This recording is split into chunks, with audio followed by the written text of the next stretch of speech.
Hello, learners, and welcome to another ConnectsU launch. You're going to have to forgive me if my voice is going sort of in and out. Every year I seem to lose my voice once or twice during the school year. I have no idea why, but so bear with me if my voice sounds a little unusual or strange today. Okay, so today we're going to start off by talking about the habits of success. Okay, so we did the whole self-directed learning cycle, and this ties into it perfectly.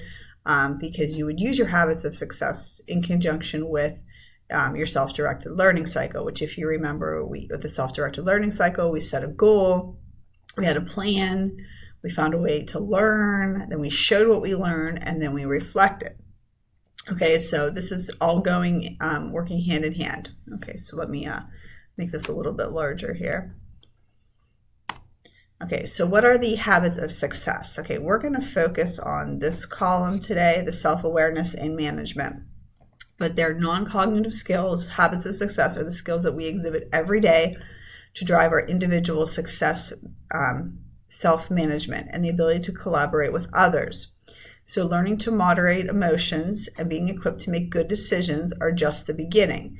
Developing these skills requires lots of practice, feedback, modeling, and coaching. Okay, so what we exhibit every day in our lives. We have the self-management. We can collaborate with others. We can deal with our emotions. We make good decisions. Okay, all of this falls under that. Okay, so here's a little diagram here for you, but self-awareness and self-management. You're going to identify and manage one's emotions and behaviors.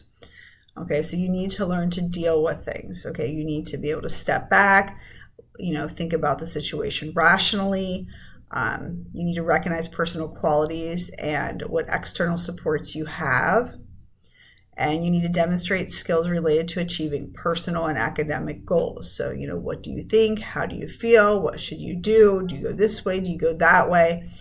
Okay, but you definitely need to learn how to deal with emotions, like I said, behaviors, what are your good qualities? Who do you have to help you? Okay, so discipline, a lot of people think of discipline as a bad thing, but it doesn't have to be.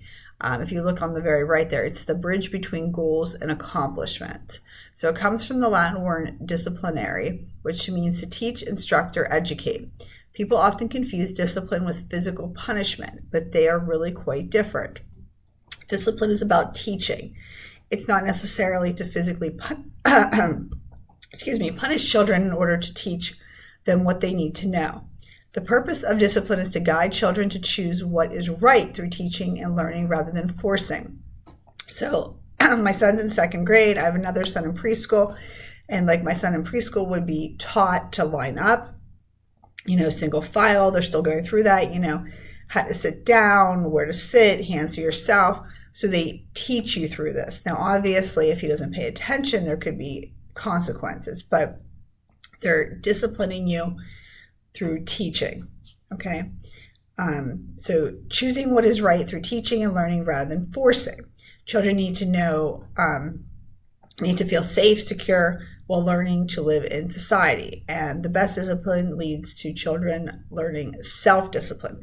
So eventually, rather than every day the teacher, lining them up, hands to themselves, they're going to know how to do that. And if there's one or two that don't, then they might have to take a different approach. But for a while, they will discipline through instruction, okay? They will teach them lining up, hands to yourself. This is what we do. Okay, I love this chart. Okay, it's self-management. It means that you know how to tell which speed you're moving at, and you can adjust your speed accordingly. Okay, so when you're working on something, I think everybody ends up in this column sometimes here. You're distracted, you're not paying attention to what you need to do, you might not be listening, your mind is elsewhere, and then you come back around, you're like, oh my goodness, I missed what the teacher said, or, I missed something on television, or, I'm reading a book and I completely don't know what that page said. Too slow means you're not focused, your actions and thoughts are heavy, they're slow, you're feeling a little sluggish, maybe it's taking you a little too long to do something. Comfortable, you're getting into a good rhythm, you're starting to pay attention to what you're doing. Perfect is that you're focused, you're working at a good pace, you know what you need to get done for the day. You set your goals, You're starting to speed up now. You're looking at, what needs to be done in the future. You're working too far ahead. You're no longer paying proper attention. You're feeling rushed is the next one. Maybe you're skipping over some steps. You just want to finish. You don't care. You're saying this is good enough. And the last one is sloppy. You're not at your best. You don't care anymore. And it's really showing. Maybe you're skipping essays, short answers. Okay, you just want to get it turned in. And that's not what you're supposed to be doing. Okay, so there's a little video for you here. This is a cute little video.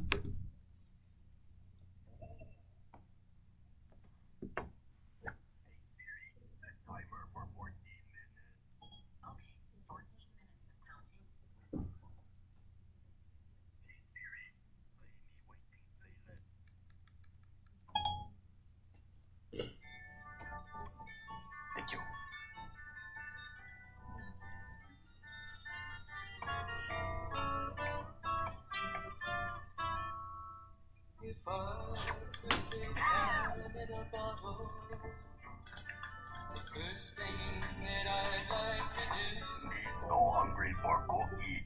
is to say every day till eternity passes away, just to spend them with you. Hey Siri, check the timer. Here's the timer. Last forever. Oh, If words could make wishes come true.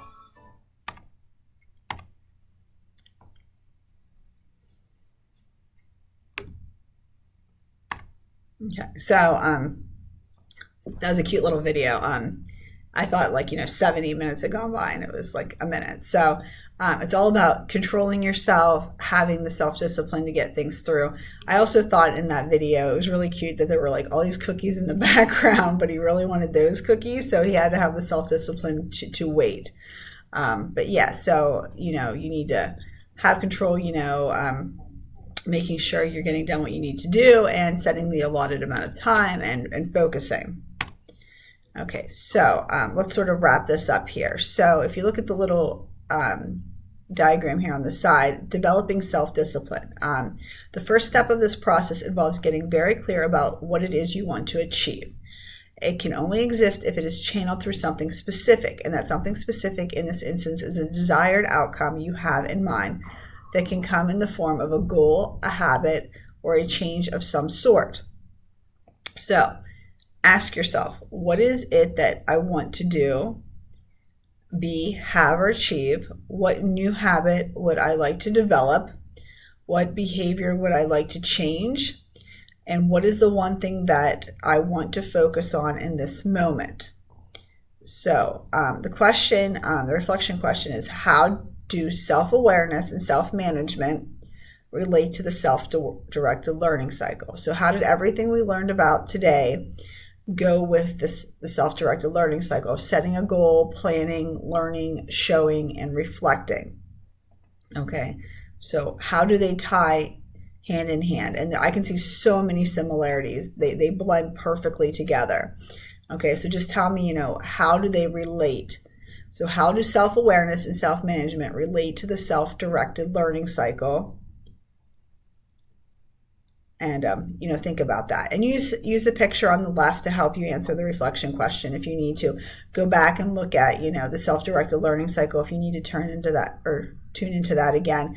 And I'll post my video as well as the slideshow for this, so you'll be able to flip back and forth. Okay, so if you have any questions, reach out to me. And if not, just continue to have a great week. Thanks. Bye.